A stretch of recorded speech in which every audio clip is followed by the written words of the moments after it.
And the Ethics and Anti-Corruption Commission is once more embroiled in a debacle with its top officials at the heart, while Chair Mumo Matemu and his deputy Irene Kano are currently in the thrones. But this scene has played out before with the anti-corruption heads. As KTN Edith Kimani now reports, the current situation is a cut and paste scene from the 1998. At the helm of the Ethics and Anti-Corruption Commission sit Chairman Mumo Matemu and Deputy Irene Kano, whose heads currently lay in a proverbial guillotine. But history shows that they're not the first.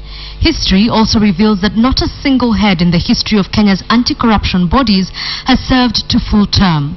This is the place where heads just keep rolling. And ex-policeman and politician Haron Mwau got the first taste of this. At the time of his appointment as the director of the now-defunct Kenya Anti-Corruption Authority in 1997, pressure was on for Kenya to fight corruption. The International Monetary Fund had threatened to suspend loans to Kenya, and fighting graft was one way to keep the money coming. Mwau was in charge of the first graft-fighting body, and by most accounts on the right track until he hit a raw nerve. The CASA director decided to go after Treasury and Tax Department officials over graft. What followed shocked the country. Who gave you authority to write these things to me?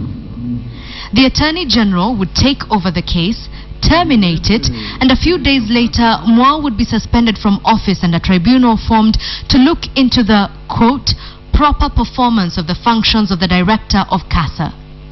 Patrick Lumumba himself, a former head of the Anti-Corruption Commission, says it was bound to happen.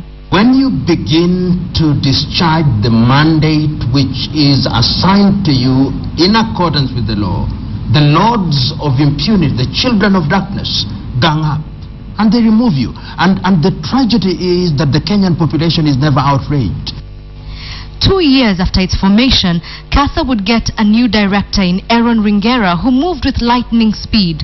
In fact, Ringera worked so fast that between 1999 and 2000, CASA had investigated a reported 135 cases. His stand against corruption was bullish, but as the highest-paid civil servant threatening the big fish of corruption, Ringera saw himself as a walking target. Director lived between the hammer of his friends and the anvil of his opponents. In the end, Parliament would kick him out of office, terming his appointment illegal. Think none harm, do none harm, wish none harm. We only attack corruption and... Patrick Lumumba was next, and just a year into his tenure, he was facing the axe.